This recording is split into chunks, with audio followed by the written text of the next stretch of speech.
तो आज से मेरा कौन, मीराबाई के इस लाइन को रट लीजिएगा, और रट ही नहीं जीवन में उतार लीजिएगा। मेरे तो दूसरों ना, ये बात है आत्मज्ञान की, एक लाइन की बस, ठीक है। और बाकी फिर कितना सुनते रहो, कितना नाम जपो, ये तो फिर देखो ऐसा है ना, दिया जल गया तो फिर तो तेल डालते रहो, घी डालते रहो, वो जलता। ये नाम जप, ये कथा सत्संग, ये सब दर्शन, ये सब तो तेल डालने जैसा है। पहले जले तो, पहले दीपक जले तो फिर ना तेल डालेंगे। उतना डाल दिया जितने से वो जल जाए। अब जल जाए तो बस।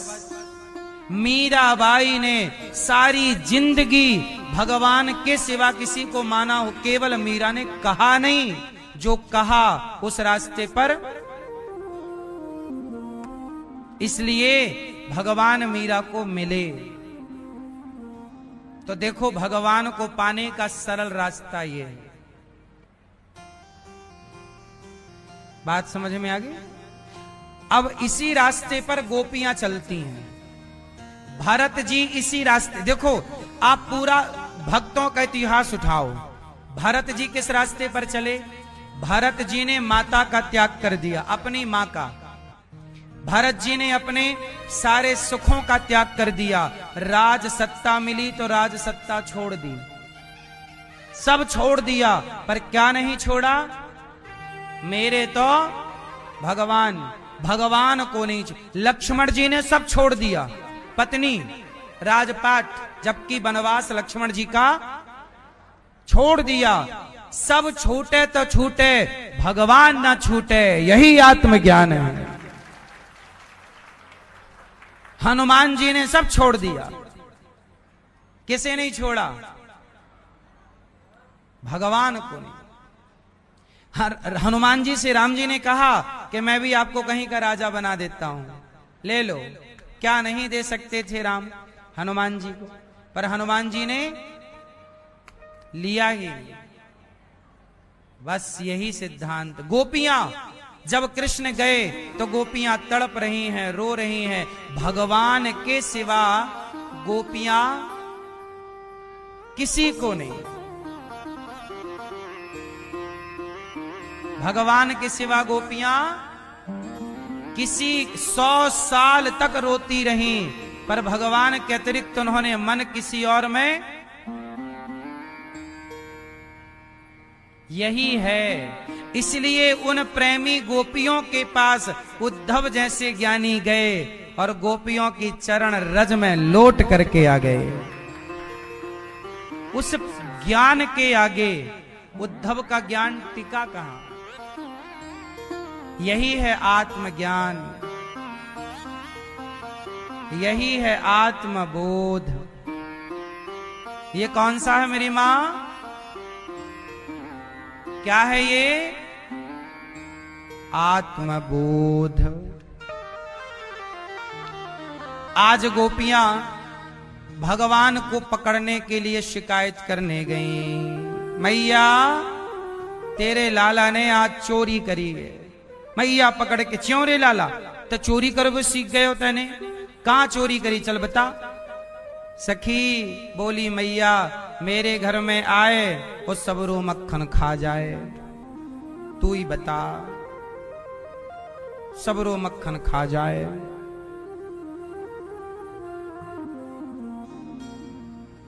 अब तो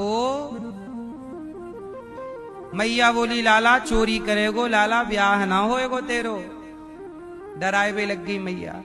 कन्हैया बोले, मैया सखियां झूठ कह रही हैं। मैया बोली, देखो सखियों, जब तक तुम मेरे लाला को रंगे हाथों नाए पकड़ोगी, तब तक हम तुम सबन के बातन को भरोसो नाए करेंगे।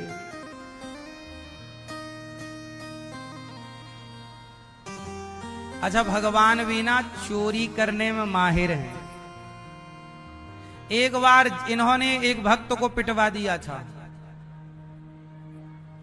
भगवान भी ना कई बार अपने भक्तों को पिटवाते वगैरह भी रहते हैं। एक माधव दास नाम के भक्त थे। क्या नाम था?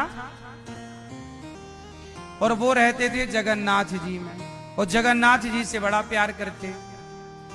अब क्या हुआ कि कटहल का सीजन आया। मैया, ओ मैया,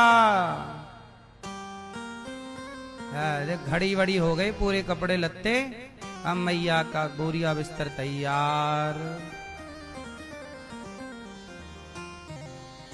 मैया को लगा अब तो आत्मज्ञानी हो गई मैं, अब क्या करूंगी यहां। अब तो हो गई मैं आत्मज्ञानी, सही है, अब क्या जरूरत है सत्संग वगैरह की। एक लाइन में मिल ही गया आत्मज्ञान। ठीक है मैया, जा रही हो मेरी मां, टाटा।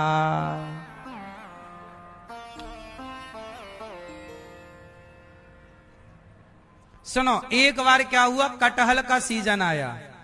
कटहल समझते हो ना, वो कटहल पक गए।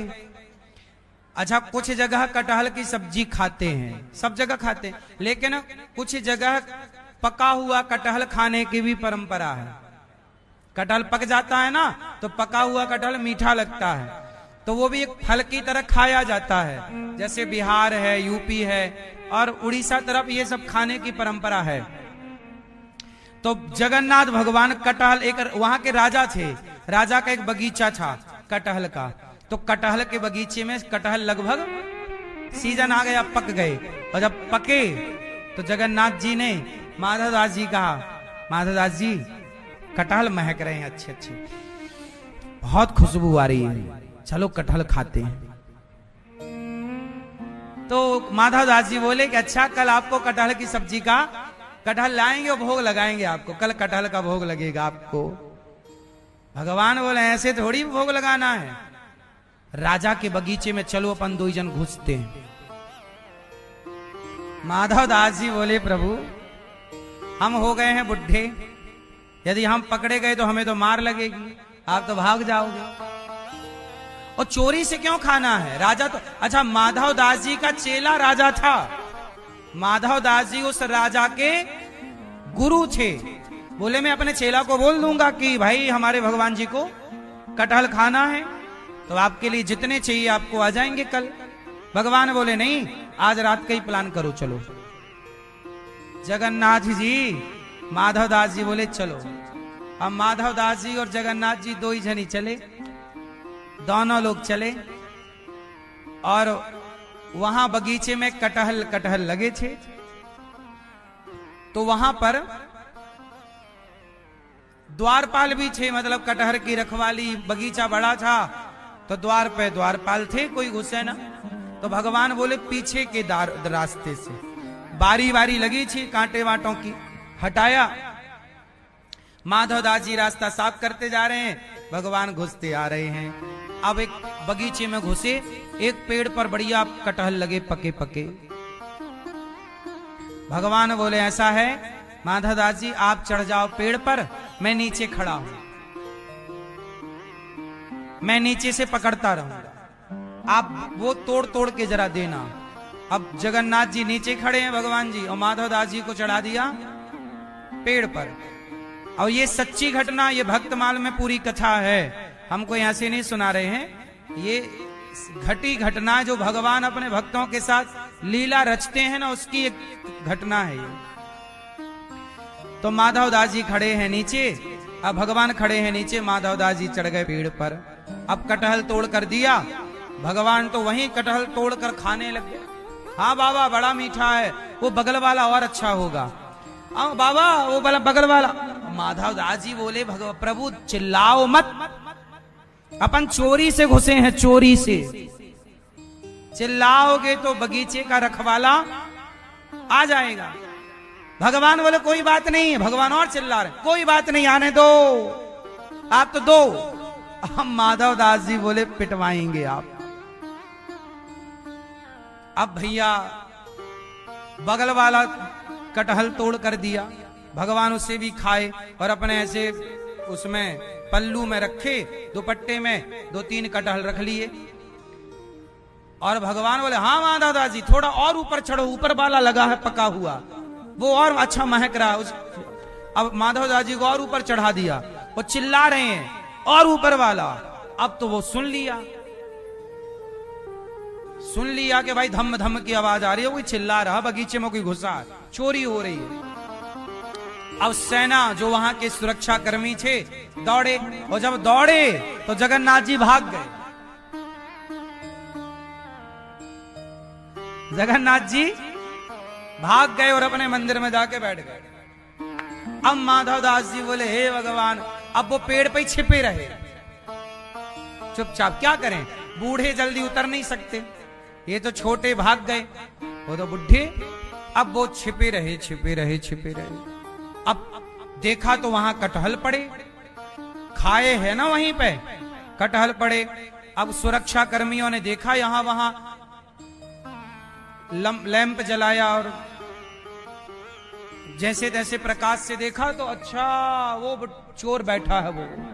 अब माधव दास जी को कार्यकर्ताओं ने राजा के उतारा और उतार के वहीं हाथ पांव बांध के कुटिया में पटक दिया।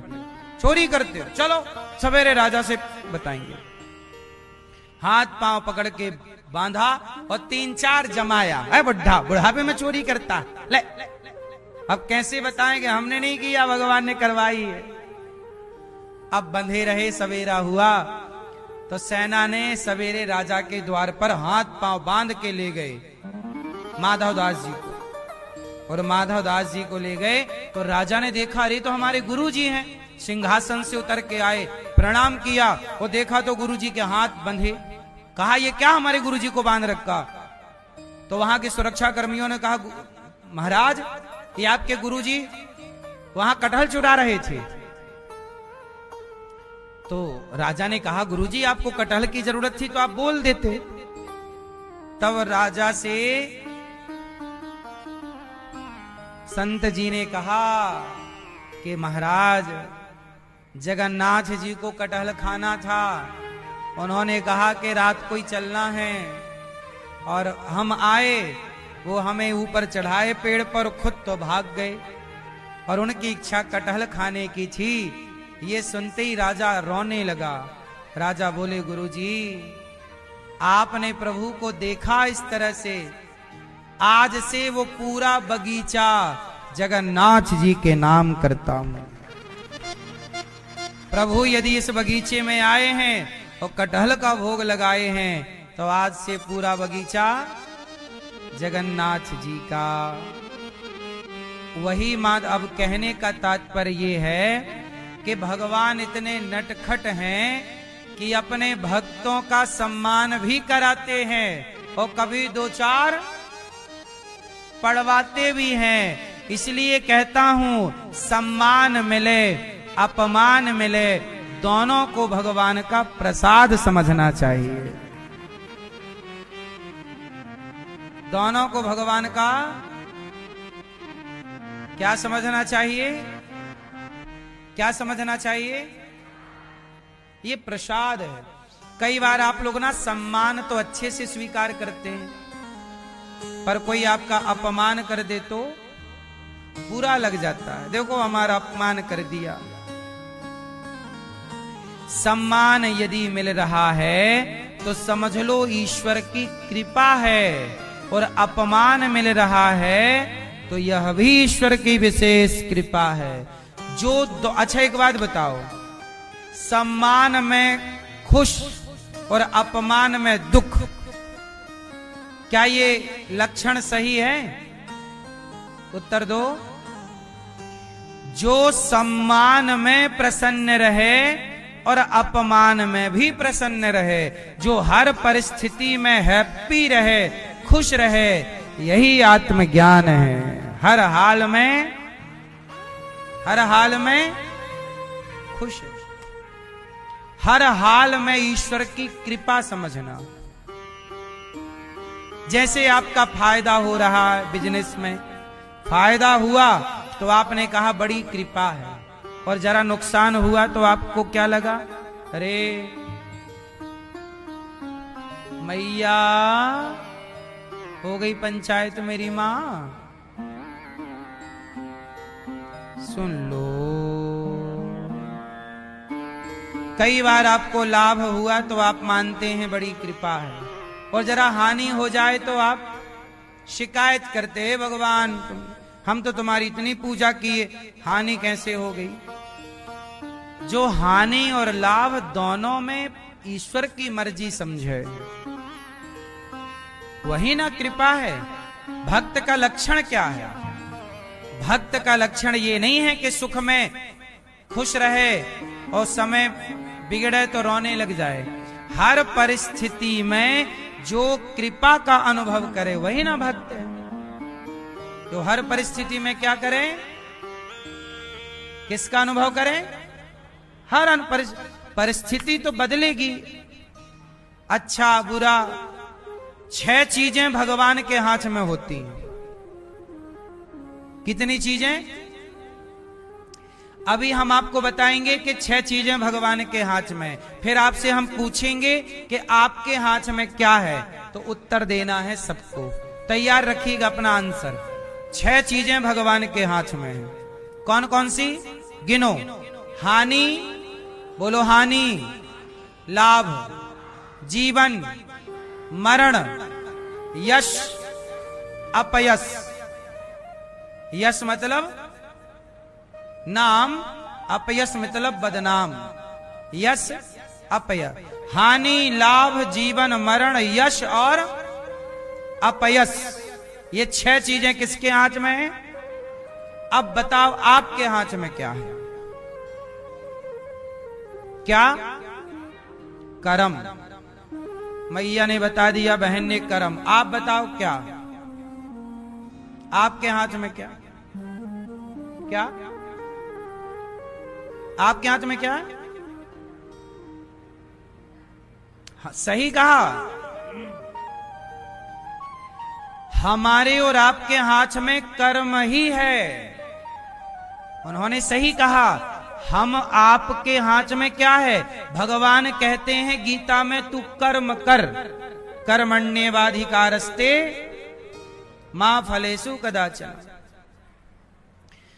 हमारे हाथ में क्या है? सब कुछ भगवान के हाथ में है, पर हमारे हाथ में यदि कुछ है तो केवल कर्म, सिर्फ कर्म। इसलिए कहता हूं, जब कर्म आपके हाथ में है तो बुरा कर्म क्यों करते हो? अच्छे कर्म कर लो। बुरा कर्म करोगे तो फल बुरा पाओगे, और अच्छा कर्म करोगे तो फल अच्छा पाओगे। बात समझ में आई कि नहीं? इसलिए कहता हूं, अच्छे कर्म करना सीखिए, बुरे कर्म से अपने को दूर करिए, बुरे कर्मों से अपने आप को बचाइए, धर्म से चलिए। गोपियां शिकायत करने आती हैं और शिकायत के बहाने भगवान का दर्शन करती हैं गोपियां। इसलिए दास अनिरुद्ध अपना कर्म करता है, अच्छा कर्म। हर बुरे कर्म से मैं अपने आप को दूर रखता हूं। आज जानते हो, गौरी गोपाल आश्रम में हमारी एक मां, जो कि बहुत वृद्ध हैं, 4 साल से यहां हैं। कितने साल से हैं? जोर से। गौरी गोपाल आश्रम में हमारी एक मां है जो कि 4 साल से, आज अचानक वो बिस्तर पर आ गई। उनका चलना फिरना बंद हो गया और वो पूरा बिस्तर पर ही बैठी हैं, तो उठ भी अब अति वृद्ध हो गई। क्या हो गई? अति वृद्ध, बहुत ज्यादा वृद्धावस्था आ गई। जब उनकी वृद्धावस्था आई तो हमने उनके बेटे को कहा, उनके बेटे से कहा, फोन लगवाया कि भाई आपकी मां अति वृद्ध हो गई हैं, बिस्तर पर आ गई हैं, अब चलना फिरना नहीं हो रहा है, हम लोग माँ को बिस्तर पे ही मलमूत्र की व्यवस्था, बिस्तर पे ही मलमूत्र कराना, बिस्तर पे ही उनको उठा के ले जाना, फिर उनको नहलाना, कपड़े धुलना, मतलब पूरी तरह से बिस्तर पे आ गए। तो हमने उनके बेटे को फोन लगवाया, कहा कि बेटा आपकी माँ अब बहुत ज्यादा दिन के लिए अब नहीं है, आप आओ और माँ का दर्शन कर लो और माँ को ले जाओ, तो कुछ महीने 15 दिन आप भी माँ की आखिरी समय सेवा कर लो और अपना पुत्र धर्म निभा लो। तो हम लोगों ने तो कहा कि भाई अब आखिरी टाइम आ गया, ले जाओ अपनी माँ को। तो बेटे ने बोला कि आज तो फोन लगा दिया, अब फोन मत लगाना, और मां मर जाए तो हमें सूचना देने की भी जरूरत नहीं है। ये बेटे ने बोला। बेटे ने कहा कि आपने हमें फोन क्यों लगाया, आइंदा फोन मत लगाइएगा। सोचिए हम लोग बच्चों को फोन भी लगा दें, हम लोग बच्चों को बोल भी दें कि आखिरी टाइम चल रहा है, मां को ले जाओ, तो बेटा बोलता है कि तुमने फोन क्यों लगाया, अब मत लगाना, मर जाए मां तो भी मत लगाना। हमने कहा भैया ठीक है, नहीं लगाएंगे फोन, हमारा तो फर्ज था कि बेटे को जानकारी देना, हमने दिया, अब नहीं लगाएंगे। तो ये माँ जो आप देख रहे हैं टीवी पर, ये माँ जो कि अति वृद्ध हो गई हैं, केवल बैठी हैं, चल भी नहीं पाती, उठ भी नहीं पाती। बेटे ने साफ मना कर दिया। 4 साल से ये माँ है यहां पर, और अब आखिरी में इनके बेटा मृत्यु के बाद भी बेटे ने पहले ही बोल दिया फोन मत लगाना। अब हम लोग कैसे लगाएंगे, फिर भी हम लोग लगाएंगे। लेकिन अब बताओ, जो बेटा मृत्यु पर भी आने को तैयार नहीं है, ऐसा बेटा क्या मां को रोटी देगा? आप सब सहयोग करते हो तो इन माओं को यहां भोजन मिलता है। ऐसी 315 वृद्ध माएं हैं, आप सब सहयोग करते हैं तो माओं को भोजन मिलता है। आप सबके सहयोग से यहाँ सेवाएं चलती हैं। मैं ये बात आपको इसलिए बता रहा हूं कि आप लोग अपने माता पिता का ख्याल रखिएगा, इतने निष्ठुर ना हो जाइएगा, इतने निर्दयी ना। पत्थर भी जब भरत जी राम से मिलने गए तो जिस पत्थर पर खड़े होकर भरत जी राम को पहली बार चित्रकूट में देखे, वो पत्थर भी भरत के प्रेम से पिघल गया था। पत्थर भी पिघल गया प्रेम में, पर मां के प्रेम में बताओ बच्चों का हृदय पिघलने को तैयार नहीं। इतने निष्ठुर, इतने निर्दयी आप ना बनिएगा, आप इतने निष्ठुर ना हो जाइएगा रिश्तों को लेकर के। माना कि कोई गलत हो सकता है, माना कि आपकी नाराजगी किसी से हो सकती है, पर नाराजगी इतनी ना कि मृत्यु तक वो नाराजगी रहे। महीने भर की नाराजगी ठीक लगती है, हफ्ते 10 दिन की नाराजगी ठीक लगती है, पर जब ये पता चल जाए कि सामने वाला तो अब मृत्यु की सैया पर पड़ गया, तब तो नाराजगी रखना धर्म नहीं है। इसलिए अपनी मां से ऐसे ना नाराज होया करो, अपनों से ऐसे नाराज ना होया करो कि आप मृत्यु के बाद भी उनको देखना उचित ना समझें, धर्म ना समझें। ऐसी माओं की यहां सेवा चल रही है। आपसे मेरी विनती है कि आप भी इन माओं का सहारा बने और इन सेवाओं से अपने आप को जोड़ करके रखें। भगवान गोपियों से कहते हैं, अब मटकी लेके जाती हैं मथुरा में मक्खन बेचने, तो भगवान मटकी तोड़ देते हैं, और जब मटकी तोड़ते हैं तो भगवान गोपियों का दुपट्टा पकड़ करके कहते हैं मक्खन दे दे। तब गोपियां कहती हैं ओ मेरा छोड़ दे दुपट्टा नंदलाल।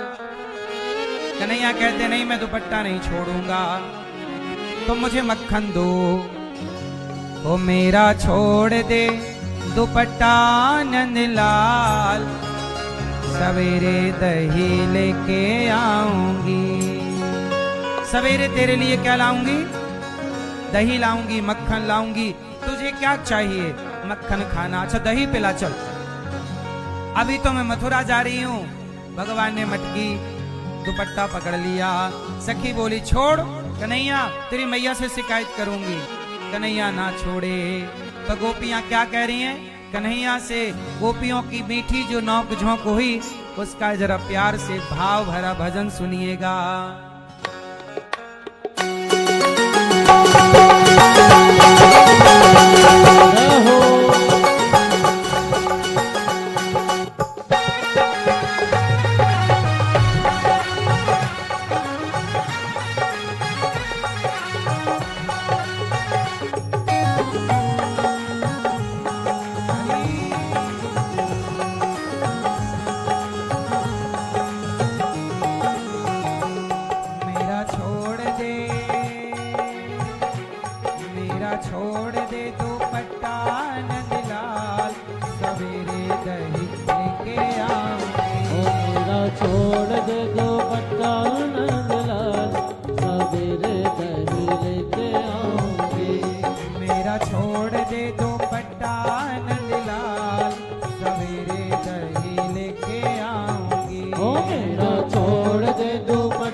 माने तो मेरा हर बार रख ले, ना माने तो मेरा हर बार रख ले।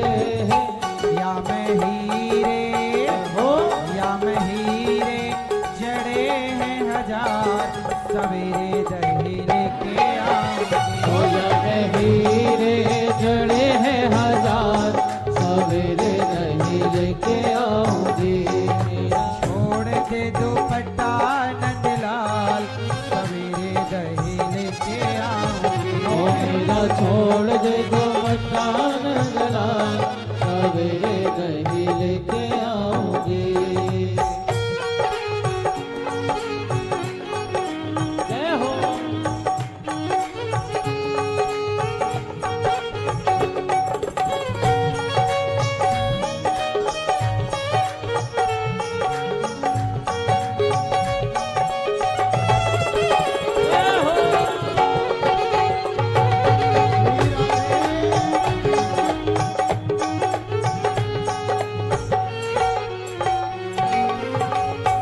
ना माने तो मेरा दिल तू रख ले, ना माने तो मेरा दिल तू रख ले। दिल तू रख ले, दिल तो रख ले, दिल तो रख ले, दिल तो रख ले। ना माने तो मेरा दिल तू रख ले, ना माने तो मेरा दिल तू रख ले। या मैं बैठे बिहारी लाल, सवेरे दही लेके आऊंगी। ओ या मैं बैठे बिहारी लाल, सवेरे नहीं लेके आऊंगी। छोड़ दे दुपट्टा नंदलाल, सवेरे दही लेके आऊंगी। हो मेरा छोड़ दे दुपट्टा नंदलाल, सवेरे दही लेके आऊंगी। लेके आऊंगी रे लाला, लेके आऊंगी। हाँ हाँ लेके आऊंगी रे कान्हा, लेके आऊंगी। लेके आऊंगी कन्हैया, लेके आऊंगी। लेके आऊंगी कन्हैया, लेके आऊंगी।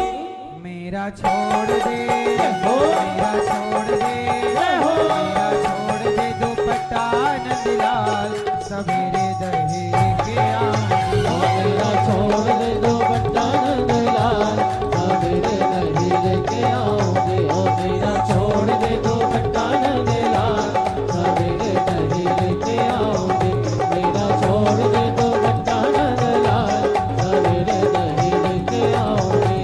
सवेरे दही लेके आऊंगी, सवेरे दही लेके आऊंगी।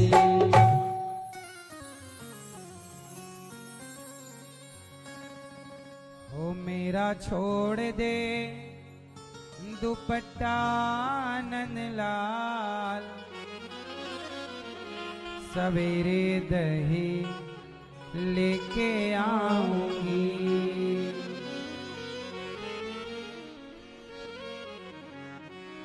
गोपियां भगवान की शिकायत के बहाने मैया के पास जाके भगवान का दर्शन करके आ जाती थी। कभी भगवान मिट्टी खाते तो कभी मुंह खोल करके जरा से मुख में पूरा ब्रह्मांड दिखाते। ये सारी लीलाएं भगवान की केवल भक्तों को सुख देने की और समाज को प्रेरणा देने की लीलाएं हैं।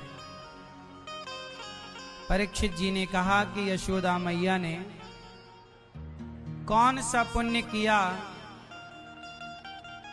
कि भगवान पुत्र बन करके आए। हाँ, तूने कौन से पुण्य किए मैया, तूने कौन से पुण्य किए मैया, कि कृष्ण तेरे घर आए हैं। तूने कौन से पुण्य किए मैया कि कृष्ण तेरे घर आए हैं। ये कृष्ण तेरे घर आए हैं। ये कृष्ण तेरे घर आए हैं। ये कृष्ण तेरे घर आए हैं। ये कृष्ण तेरे घर आए हैं। तूने कौन से पुण्य किए मैया जो कृष्ण तेरे घर आए हैं। परीक्षित जी ने कहा, गुरुदेव कौन सा पुण्य किया है मैया यशोदा ने कि भगवान की माता बनकर गोद में लिटाना, अपना दूध पिलाने का सौभाग्य मैया को मिला। देखो बिना पुण्य के आपको वृंदावन नहीं मिलता। ये बात सही है कि गलत है? आपने पुण्य से ही तो वृंदावन पाया। जब बिना पुण्य के भगवान का धाम नहीं मिला तो बिना पुण्य के यशोदा को कृष्ण कैसे मिले होंगे? कोई पुण्य बना, क्या पुण्य बना मैया से? मैया तूने कौन से पुण्य किए मैया कि कथा में खड़े होके वीडियो बनाती हो।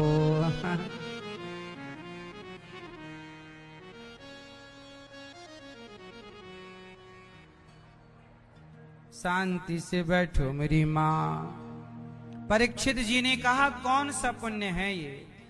तब सुखदेव जी ने कहा यशोदा मैया ने पिछले जन्म में बड़े पुण्य किए। क्या पुण्य किया? माता यशोदा का नाम पिछले जन्म में धरा था।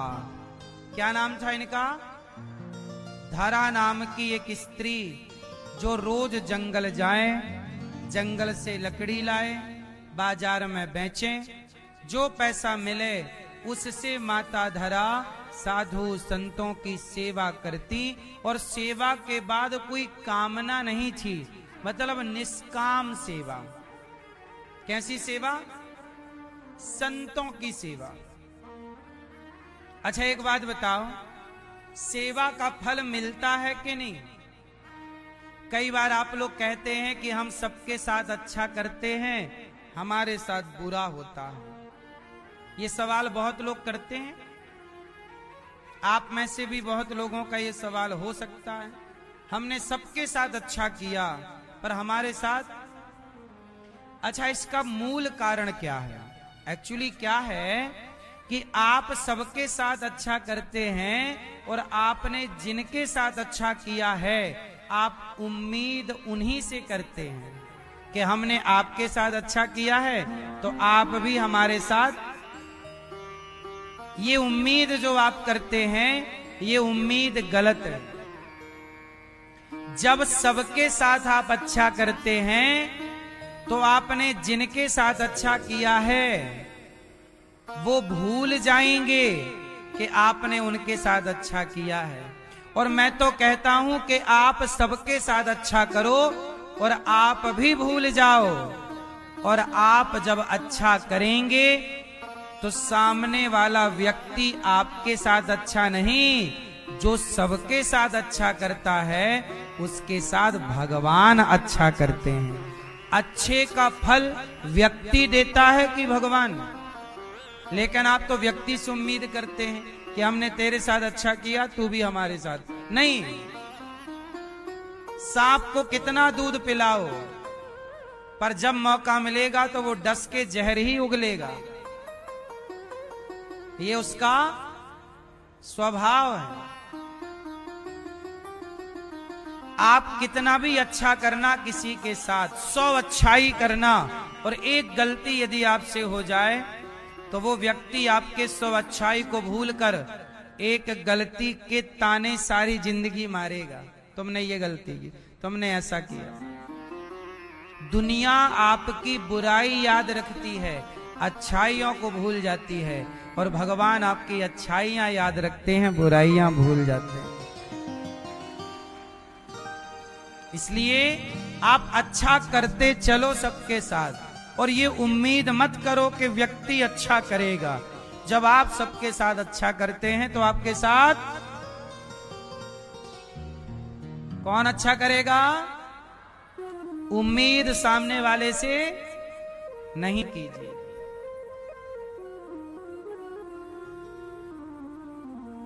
अच्छा करते चलो। जो सबका अच्छा करता है, भगवान पे भरोसा रखिएगा। जो सबका अच्छा करता है, भगवान उसके साथ कभी बुरा होने ही नहीं देते।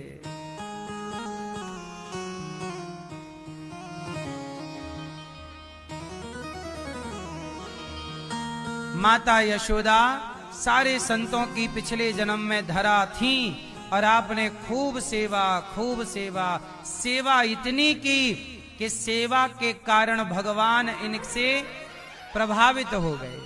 और भगवान ने माता धरा से कहा, माता तुम्हारी सेवा का फल मैं अगले जन्म में चुकाऊंगा।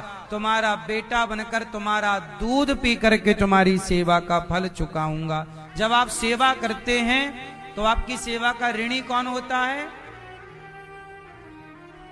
माता धरा ने संतों की इतनी सेवा की कि एक दिन संत आए और इनके घर में अन्न का दाना नहीं, तो बाजार में मांगने गई उधार, कोई दिया नहीं। एक व्यक्ति बोला कि तुम अपने स्तन दोगी तो हम पैसे देंगे। तो माता ने अपने स्तनों को चाकू से काट करके उसको दे दिए और पैसे लिए, और संतों के लिए भोजन लाकर और भोजन संतों को बना करके पवाया। तब भगवान समझ गए कि छाती काट दिया। अच्छा, जिसने मांगा उसने गलत नियत से स्तन मांगे, पर माता से कहा तुम अपने स्तन दे दो, तो माता ने काट करके दे दिए कि तुझे स्तन चाहिए, ये ले। शरीर का मांस चाहता है तो रख ले। बस मेरी मां, ये दुनिया चमड़ी की भूखी है। लोग चमड़ी से प्यार करते हैं और आपको लगता है कि आपसे प्यार कर रहे हैं। कोई आपसे प्यार क्यों करेगा? कोई आपसे प्यार क्यों करेगा? आपसे कोई प्यार नहीं करता। आपकी चमड़ी से प्यार सबको है। सबको मीन्स जो आपको गलत दृष्टि से देखते हैं। कई बार स्त्री पुरुष को, पुरुष स्त्री को, जहां भी गलत दृष्टिकोण है वहां वो गलत दृष्टिकोण केवल चमड़ी के कारण है, वरना और गलत दृष्टि क्या हो सकती है? इसलिए कोई आप से कहे कि हम तुझसे प्रेम करते हैं, या ये और वो, ये सब लफड़े में ना पड़िएगा। जगत में ना उलझे रहिएगा। हम तो कहते हैं जितने जल्दी हो जाए जगत से अपने को सुलझाओ, जगत से अपने को सुलझाओ। बहुत उलझ लिए, अब सुलझो और चित्त को भगवान में लगाओ। पति पत्नी दोनों प्रेम से भगवान का चिंतन करो। बचा हुआ जीवन भगवान में समर्पित कर दो। सेवा में माता धरा ने सेवा संतों की तो संत में से ही भगवंत प्रकट होकर बोले, मैया तुमने सेवा की, साधुओं की छाती काट दी, क्यों? माता धरा ने कहा, क्या करती? संत द्वार पर थे, मेरे पास अन्न का दाना नहीं था, उधार मांगने गई तो मांगने जिससे गई उसने कहा कि तुम स्तन दो, तो मैंने दे दिए काट कर। भगवान बोले, अब मैं तुम्हारा दूध पीने आऊंगा अगले जन्म में पुत्र बनकर। सेवा के कारण भगवान को पुत्र बना लिया मैया यशोदा ने। सेवा करने वाला भगवान को भी विवश कर देता है, आने के लिए वश में कर लेता है। भगवान भी नाचते हैं। अच्छा बताओ, भगवान स्वतंत्र हैं कि आधीन हैं? उत्तर, भगवान स्वतंत्र हैं कि अधीन हैं? क्या है? हैं? भगवान स्वतंत्र नहीं है। भगवान स्वतंत्र, भगवान भक्तों के जैसे भक्त नचाते हैं, भगवान गोपियां नचाई तो भगवान नाचे, क्योंकि भक्त के अधीन है। इसलिए कहता हूं भक्ति में ताकत है, इतनी ताकत है कि सृष्टि का निर्माता परमात्मा भक्त के आगे नाचता है, प्रेम करते हैं भक्त के लिए। देखो ना, कौन बड़ा है? अच्छा, कौन बड़ा, भगवान बड़े कि भक्त बड़ा? कौन बड़ा? मैया। कौन बड़ा? मेरी माँ है। कौन बड़ा? भक्त कैसे बड़ा?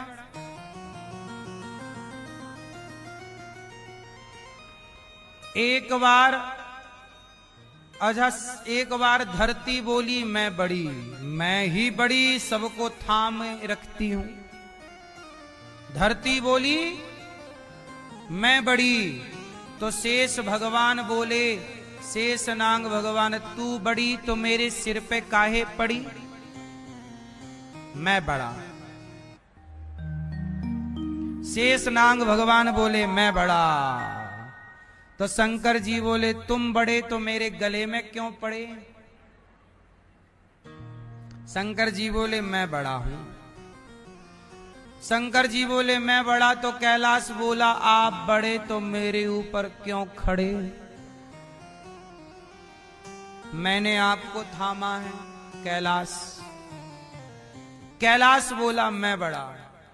कैलाश बोला मैं बड़ा, तो रावण बोला तू बड़ा तो मेरे हाथ में क्यों पड़ा?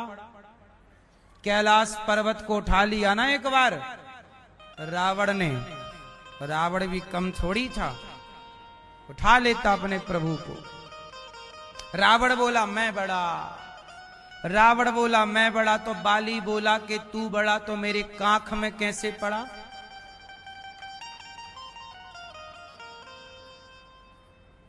बाली बोला मैं बड़ा। बाली बोला मैं बड़ा, तो राम बोले तू बड़ा तो मेरे चरणों में क्यों पड़ा? तू बड़ा तो मेरे चरणों में क्यों बड़ा? तुलसीदास जी बोले कि राम बड़े? बोले नहीं, राम बड़े तो भक्तों के पीछे क्यों पड़े? राम बड़े तो राम से बड़े भक्त, जो राम से भी अपना काम करा लेते हैं।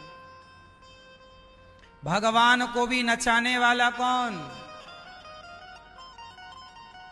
इसलिए भगवान से भी यदि कोई बड़ा है, अच्छा इसे ऐसे समझो कि जरा रामायण से आप शबरी को हटा दो, सबरी को हटा दो, केवट को यदि रामायण से आप थोड़ी देर के लिए भक्तों की लिस्ट हटा दो। यदि पूरी रामायण से भक्तों को हटाओगे तो राम जी की अपनी कोई कथा बचेगी? उत्तर दो। अरे भगवान की अपनी कोई कथा होती ही नहीं है। जब भगवान भक्तों से मिलते हैं तो भक्त जब भगवान जब भक्त से मिले तो जो मिलना है वही कथा हो जाता है, वही मेल मिलाप कथा बन जाती है। तो भगवान की भी महिमा गाता कौन है? भक्त ना हो तो गाय कौन, कोई पत्थर गाय। इसलिए भगवान से बड़े भगवान के, अरे भक्त हैं यशोदा और भगवान है कन्हैया, और मैया डंडा लेके दौड़ रही है, कन्हैया रुक जा, आज दारी के तो को बांध के रहूंगी। अब भगवान भाग रहे हो, मैया डंडा लेके, जिस परमात्मा से यमराज, जिससे यमराज थर थर थर थर कांपते हैं, ऐसे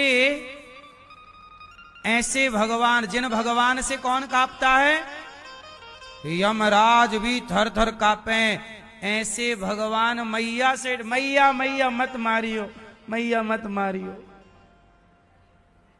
जरा देखिए क्या है ये, मानो भगवान ये कहना चाहते हैं कि आप भक्त लोग भक्ति के बल पर मुझे भी अपने वश में कर सकते हो। आप जैसे मैया यशोदा ने भगवान को वश में कर लिया।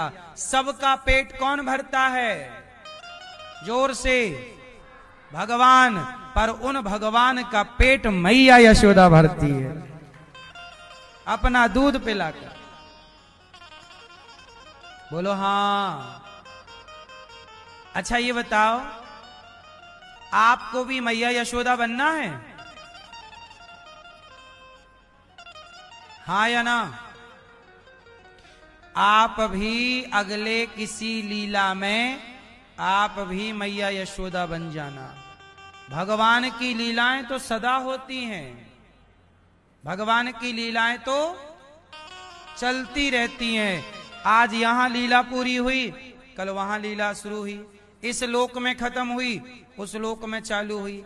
ऐसे भगवान के भक्त ही, कोई भक्त ये अभिनय, कोई भक्त ये अभिनय, कोई भक्त ये अभिनय, और भगवान अपनी लीला करते रहते हैं। बोलो हाँ। तो कभी आपका पुण्य होगा तो अगली लीला में आपको मैया यशोदा बना लेंगे, बहन का भाव होगा तो द्रौपदी बना लेंगे, पति का भाव होगा तो गोपी बना लेंगे। आप बताओ आपको क्या बनना है? मैया आपको क्या बनना है अगले जन्म में? मैया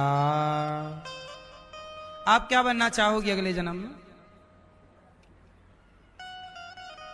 मैया बोलो मेरी मां। आप क्या बनोगी मैया अगले जन्म में? हैं? मां। इस जन्म में भी तो आप मां बनी हो। कितने बच्चे हैं आपके? 3। बनी तो हो 3 बार मां।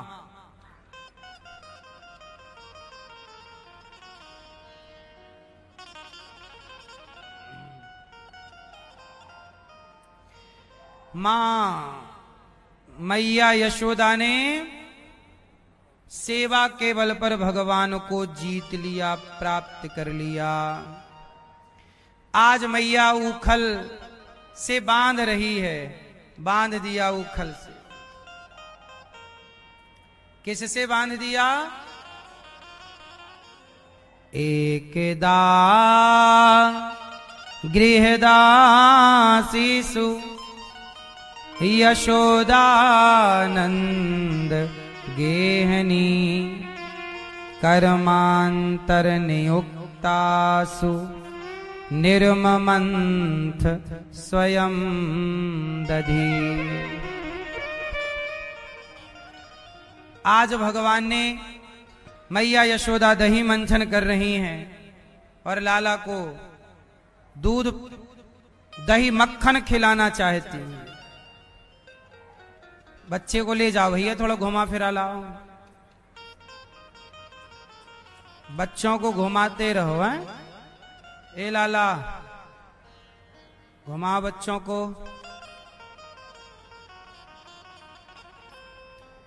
तो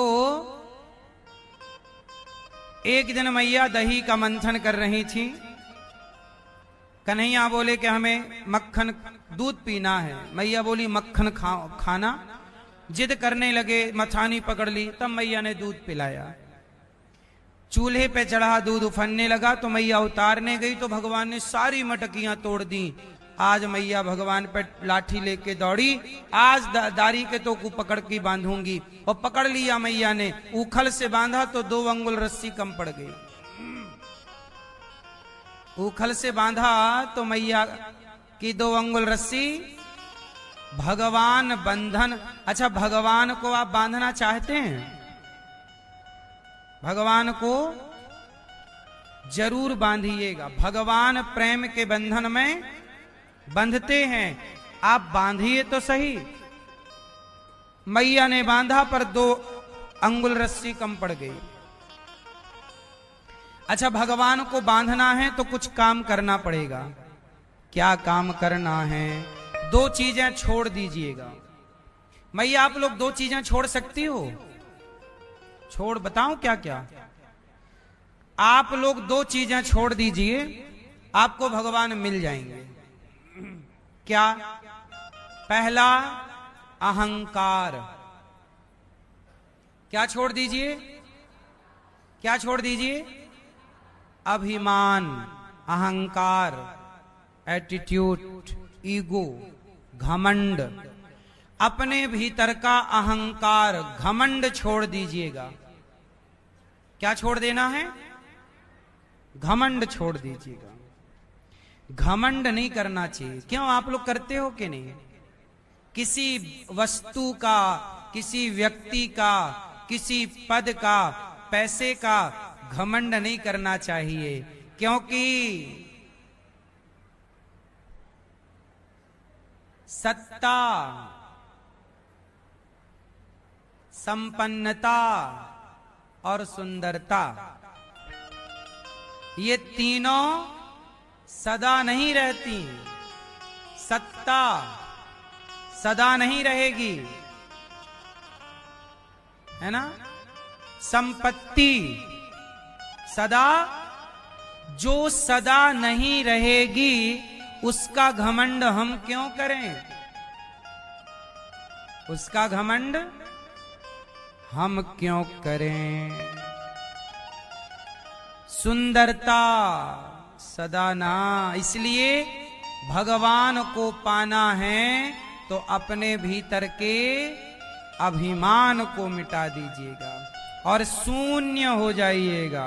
क्या बन जाइएगा? 0। मैं कुछ नहीं हूं। हाँ,